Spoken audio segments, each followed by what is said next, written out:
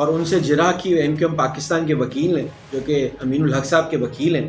اور انہوں نے ان سے کچھ سوالات کیے، پر اس کچھ سوالات کے بعد ماحول جب عدالت کے کمرے میں گرم ہوا، اور الطاف حسین کو شاید بہت غصہ بھی آیا اس بات پہ کہ جب قاسم رضا صاحب سے ان کی ماں، بہنیں اور بیٹیوں کے بارے میں، رہائش کے بارے میں سوالات کیا گیا، ان کے ویئر اباؤٹ لینے کی کوشش کی وکیل صاحب نے، اس پہ الطاف حسین صاحب کمرے میں کھڑے ہو گئے اور انہوں نے بہت ہی برہمی کا اظہار کیا، اور انہوں نے کہا اگر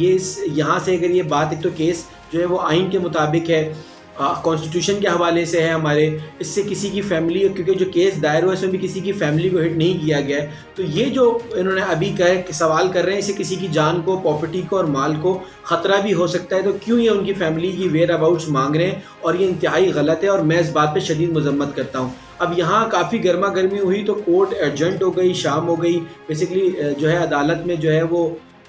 اس وقت تھوڑی دیر کا وقفہ لیا گیا۔ اس وقفے کے بعد یہ بات سمجھا دی گئی تھی کہ اس حوالے سے، فیملی کے حوالے سے سوالات نہیں ہوں گے، تو پھر وکیل صاحب نے وہ سوالات نہیں کیے، پر اس کے بعد قاسم رضا صاحب پہ جرح جاری رہی۔ ان کی جرح کے بعد اب میں آپ کو ایک لندن کی عدالت کا کیس بتاتا ہوں کہ جب بھی کیس ہوتا ہے تو وہاں ایک لمیٹڈ ٹائم دیا جاتا ہے، جو اس کیس کے لیے 5 دن دیے گئے تھے کہ ان 5 دنوں میں یہ 8 یا 6 گواہ جو بھی ہیں انکلوڈ ہو جائیں گے اور اس پہ فیصلہ ہو جائے گا۔ پر اب یہ جو 5 دن MQM کے لیے رکھے گئے تھے، یہ فرائیڈے کو ختم ہوگا اور سیٹرڈے سنڈے چھٹی ہوتی ہے۔ اب جو اگلی تاریخ ہے جو منڈے کو ورکنگ ڈے میں آنی ہے وہ دے نہیں سکتے، کیونکہ آپ کو پتہ ہے کرسمس اور نیو ایئر کی چھٹیاں آنے والی ہیں لندن میں، تو اس کی وجہ سے جو ہے وہ تاریخ کو آگے لے گئے۔ تو جو کورٹ انتظامیہ ہے انہوں نے فریقین کو کہا ہے تو اب جنوری میں اس کیس کو، یعنی کرسمس کے فوراً بعد جو بھی ڈیٹ اویلیبل ہوگی اس میں ہم آپ کی یہ تاریخیں رکھیں گے۔ موسٹ پروبیبلی جنوری کے پہلے یا دوسرے ویک میں یہ ہو جائیں گی، اور اس پہ جس طریقے کی اپڈیٹس ہوتی رہیں گی وہ اپڈیٹس میں آپ کو دیتا رہوں گا، کیونکہ بات یہ ہے کہ یہاں جو کچھ MQM پاکستان نے اب تک کیا ہے وہ انہیں فائر بیک ہی کر چکا ہے، اور اب پتہ نہیں کتنے دنوں میں یہ اور اس بارے میں رزلٹس آئیں گے کہ جب یہ کیس کی ہیئرنگ دوبارہ شروع ہوگی اور آگے بڑھے گی تو اس کے اوپر کیا چیزیں نکل کے سامنے آتی ہیں۔ بس ایک چھوٹی سی بات اور ایک چھوٹا سا شیئر پڑھنا چاہوں گا۔ یہ کیا کیا تم نے کہ جفاؤں سے بھی ہاتھ اٹھا لیا ہے، کوئی صلہ تو میری وفاؤں کا بھی دیا ہوتا۔ اب میں بس اس شیئر کے ساتھ اپنے پروگرام کو ختم کروں گا۔ انشاءاللہ اگلے بلاگ میں جو بھی اس پہ اسپیشل اپڈیٹ ہوگی وہ میں آپ کو دیتا رہوں گا۔ جب تک کے لیے مجھے اجازت دیجیے گا۔ اللہ حافظ۔ پاکستان زندہ باد۔